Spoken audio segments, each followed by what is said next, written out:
High, welcome back to my channel. আশা করি তোমরা সবাই ভালো আছো। আমিও খুব ভালো আছি। আমার আগের লং ভিডিওটাতে আমি বলেছিলাম যে next video will be of Chandratal. So আজকে সকাল সকাল আমরা রেডি হয়ে গিয়েছি চন্দ্রতাল যাওয়ার জন্য। It is a very beautiful day, but data কিন্তু এত সুন্দর করে শুরু হয়নি। আমি দেখলাম প্রেশারটা আপ ডাউন হওয়ার জন্য আমার ফাউন্ডেশনের টিউবটা থেকে সমস্ত ফাউন্ডেশন বেরিয়ে সব জায়গায় ছড়িয়ে গেছে। Look, this is my face wash and কী অবস্থা এটার। শুধুমাত্র ফেস ওয়াশ নয়, পুরো মেকআপ ব্যাগটারও এরকমই অবস্থা। সকাল সকাল ঠান্ডাটা কিন্তু প্রচণ্ড লাগছে। বাইরে বেরিয়ে এসে এই যে গার্ডেনটা আমি উপর থেকে দেখছিলাম সেটা সামনে থেকে দেখছি। এখন রোদ্দুর উঠছে আস্তে আস্তে, ভীষণ সুন্দর দেখতে লাগছে। নো ম্যাটার আমি যতই ভিডিও ক্যাপচার করি না কেন, এই যে বিউটিটা, এটা কখনোই ক্যামেরা জাস্টিফাই করতে পারে না। আজকে যেহেতু আমরা অনেক টেলিভিশনে যাব, তাই ব্রেকফাস্টে হেভি কিছুই করলাম না। আগে রাত্রেই বলে রেখেছিলাম ব্রেকফাস্টে only toast and T. Hotel decade, এখানে সমস্ত ব্যবস্থা খুবই ভালো ছিল, are the people here are really nice and friendly. যাই হোক, আমরা সমস্ত জিনিসপত্র গাড়িতে প্যাক করে রওনা দিলাম চন্দ্রতালের উদ্দেশ্যে। আমরা ফার্স্টেই যাচ্ছি তান্ডির দিকে, সেখানে চন্দ্রা আর ভাগা নদীর মিলন হয়েছে। আমরা সেটা দেখি তারপরে রওনা দেব চন্দ্রতালের উদ্দেশ্যে। আগেই মেনশন করেছিলাম যে আমাদের তান্ডিতেই থাকার কথা ছিল, কিন্তু কোনো একটা কারণের জন্য তান্ডির হোটেলে থাকা পসিবল হয়নি, তাই আমরা তান্ডি থেকে একটু আগেই ছিলাম। আমরা পৌঁছে গেছি তান্ডি ব্রিজের কাছে। প্রচণ্ড ঠান্ডা লাগছিল, কারণ একদম খোলা জায়গাতে খুব জোরে হাওয়া দিচ্ছিল। এটা হলো চন্দ্রা নদী, আর সামনে একটু এগোলেই এই চন্দ্রা নদীটা ভাগা নদীর সাথে মিশে যায়। চন্দ্রা আর ভাগা নদী মিলনের পরে তাদের আলাদা নামে ডাকা হয় না। এই পুরনো নামটা ছিল চন্দ্রভাগা, কিন্তু একে লোকালি চেনাব বলে। এই জলধারা প্রথমে হিমাচল ছেড়ে জম্মু, কাশ্মীর, পাঞ্জাব পেরিয়ে বহু দূর পর্যন্ত তার গল্প বয়ে নিয়ে যায়। আসার সময় দেখলাম এখানে প্রচুর ভেড়া পালন করা হয়।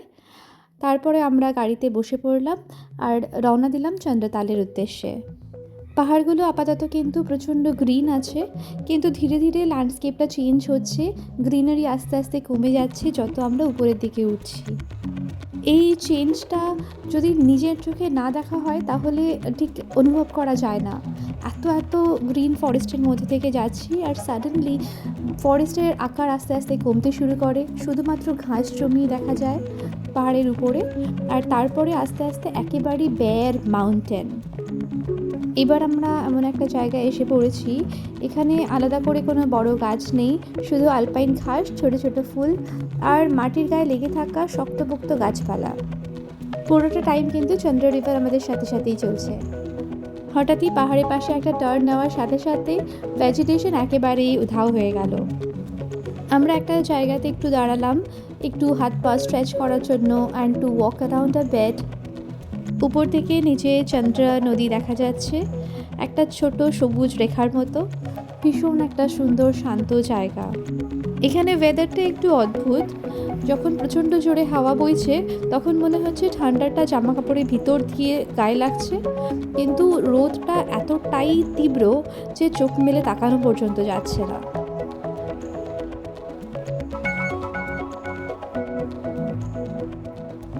এখানে এই বিশাল পাহাড়গুলো আর ফাঁকা আকাশের মাঝে দাঁড়িয়ে থাকে একটা ছোট বৌদ্ধ স্তূপের মতো গঠন। সাদা রং, সরল আকৃতি, কিন্তু অসম্ভব শান্ত। পুরো জার্নিটা একেবারেই অফ রোডিং, কিন্তু রাস্তার মাঝখানে হঠাৎই আমাদের গাড়ি থেমে যায়, কারণ টায়ার পাংচার হয়ে গিয়েছিল। এখানে আমাদের সাথে স্পেয়ার টায়ার ছিল, তো ড্রাইভার দাদা সেটা ঠিক করতে ব্যস্ত হয়ে পড়লেন, আর আমরাও নেমে এদিক ওদিকে হাঁটতে শুরু করলাম। এখানে দেখতেই পাচ্ছ যে গাছপালা একেবারেই নেই পাহাড়ের মধ্যে, পুরো পাহাড়গুলো শুধু বড় বড় রক ফর্মেশন। একটা অদ্ভুত রকমের ফিলিং হচ্ছিল যে এই পাহাড়গুলো কত কত বছর ধরে এখানে এরকমভাবে দাঁড়িয়ে আছে, কত কিছুই না জানি এরা উইটনেস করেছিল। Where are we? Oh my God. Adventure হচ্ছে না हो रहा है एडवेंचर हाँ हो रहा है ना. আমরা মেমোরির জন্য কিছু ছোট ছোট পাথর কালেক্ট করছিলাম। এটা মোস্ট প্রবলি মাইকা, সাথে রয়েছে ফেলস্পার, লাল রঙেরটা ফেলস্প। পাঁচটা তারপরে গাড়ির টায়ার ঠিক হওয়ার সাথে সাথে আমরা আবার রওনা দিলাম। দুদিকেই দেখতে পাচ্ছ একেবারেই রকি পাথুরে মাউন্টেন, আর মাঝখান থেকে গাড়ি চলছে। আর রাস্তার অবস্থা কিন্তু খুবই খারাপ, পুরোটা টাইমে বসে থাকতে খুব কষ্ট হচ্ছিল অবশ্যই। আর এই পুরো জার্নিটা প্রায় 6 ঘন্টার। আমরা এসে পৌঁছলাম বাতাল নামে একটা ছোট্ট জায়গায়, আর এখানে একটা ধাবা ছিল, চাচা চাচি dhaba, which is very famous. এখানে আমরা ম্যাগি খেয়ে নিলাম, আর তারপরে আবার এখান থেকে জার্নি রিজিউম করতে হবে চন্দ্রতালের দিকে। এখানে একটু ছোট্ট করে বলে দিই, এখানে কোনো পাবলিক ওয়াশরুম নেই। যদি কারোর ওয়াশরুম যেতে হয় তাহলে পাথরের পিছনেই যেতে হবে। আমরা পৌঁছে গেলাম চন্দ্রতাল, আর এখান থেকে 2 কিলোমিটার মতন হাঁটতে হবে লেক অবধি পৌঁছানোর জন্য। যেহেতু এটা অনেকটা এলিভেশনে, তাই একটু হাঁটলেই মনে হচ্ছে একটু নিঃশ্বাস নিতে কষ্ট হচ্ছে, তাই আমরা খুব স্লোলি এখান থেকে হেঁটে হেঁটে যাচ্ছিলাম। And this landscape is just so beautiful that you cannot even take your eyes off. অনেকটা দূরে কিন্তু স্নো ক্যাপড মাউন্টেনগুলোও দেখা যাচ্ছিল।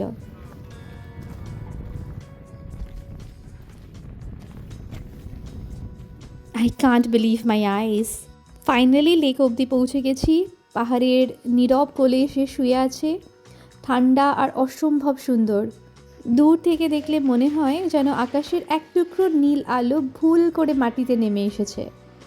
এই হ্রদের জল স্থির, কিন্তু রং কখনো এক থাকে না। সকালবেলায় হালকা নীল, দুপুরে গভীর নীল, আর বিকেলের আলোয় সবুজ, কখনো রূপলি।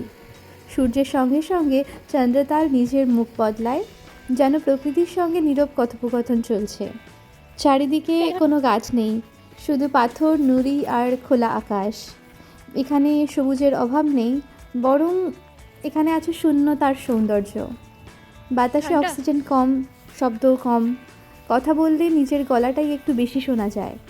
তাই মানুষ স্বাভাবিকভাবেই ধীরে ধীরে কথা বলে, কখনো চুপ করে দাঁড়িয়েও থাকে।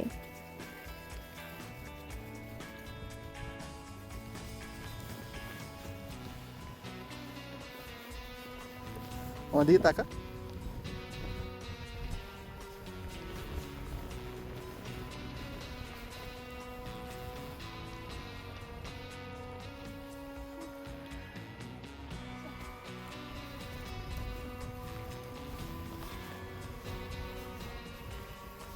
কি লোককথা বলে চন্দ্রতাল নাকি দেবতাদের বিশ্রামের জায়গা। আজও স্থানীয় মানুষ হ্রদের জলে হাত ডোবাতে বা চান করতে চায় না। এই জলকে তারা পবিত্র বলে মনে করে, দেখার জন্য, ছোঁয়ার জন্য নয়।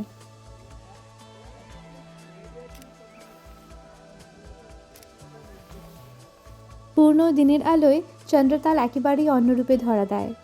সূর্য ঠিক মাথার উপরে উঠলে হ্রদের জল গাঢ় নীল রঙে হয়ে যায়, এতটাই পরিষ্কার যে মনে হয় গভীরতার মধ্যেও আলো ঢুকে পড়েছে। আকাশের নীল রং আর হ্রদের নীল রং যেন একে অপরের সঙ্গে মিশে যেতে চায়। কোথায় আকাশ শেষ, কোথায় জল শুরু, সেটা বোঝা মুশকিল। হ্রদের চারপাশে পাহাড়গুলো তখন আরও স্পষ্ট, খয়েরি, ধূসর, কখনো হালকা সোনালি।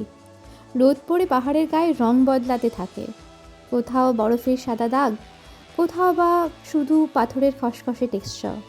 কোনো গাছ নেই, কোনো ছায়া নেই, তবু চোখ ক্লান্ত হয় না, কারণ এখানে সৌন্দর্যটা আলংকারিক নয়, সৌন্দর্যটা হলো খোলা জায়গার আর সোজা চ্যাপ্টার।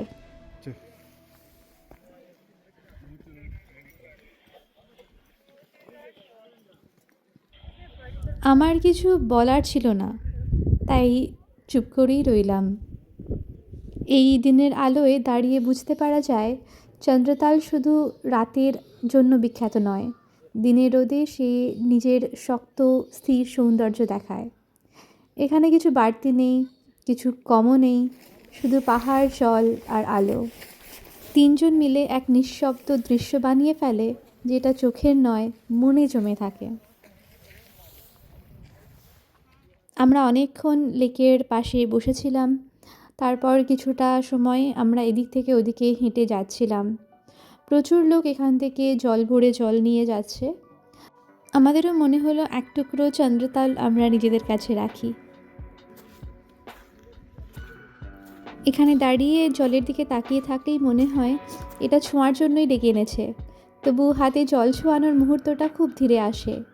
আঙুল ডোবাতেই ঠান্ডা একটা শিহরণ উঠে যায়, এমন ঠান্ডা যেন পাহাড় নিজেই তার নিঃশ্বাস ধরে রেখেছে এই জলের ভিতর। জল একদম স্বচ্ছ। মজার কথা হলো, চন্দ্রতাল সম্পর্কে আমার এই কৌতূহলটা প্রথম তৈরি হয় লুটেরা সিনেমা থেকে। রণবীর সিংয়ের যে ক্যারেক্টারটা ছিল, সে বলছিল যে জীবনে কিছু না করুক চন্দ্রতাল একবার দেখবে। সেই চন্দ্রতাল আমরা দেখে ফিরলাম। এখানে ফেরার সময় দেখলাম যে চন্দ্রা নদীটা মিয়ান্ডার করে এগিয়ে যাচ্ছে। কি দেখিলাম জন্ম জন্মান্তরেও ভুলিব না। সাগর সঙ্গমে নবকুমারের এই লাইনটাই বারবার মনে আসছিল। রাত হয়ে গেছে আর আমরা এরকমভাবে পাহাড়ের মাঝখান থেকে গাড়ি নিয়ে ছুটে চলেছিলাম। ফিরে আসলাম কক্সারে। এখানে একটা হোমস্টে বুক করা হয়েছিল। সেরকম কিছুই না, জাস্ট বেড আর একটু ফ্রেশ হওয়ার জায়গা। এখানকার মানুষজনের ব্যবহার খুবই সুন্দর। পাহাড়ের মানুষজন মনে হয় একটু বেশি ভালো, তাই না? সো আজকের ভিডিওটা এই পর্যন্তই থাক। দেখা হচ্ছে নেক্সট দিনে। পরের দিনের ভিডিও আমরা কক্সার এক্সপ্লোর করব। চলো, টাটা।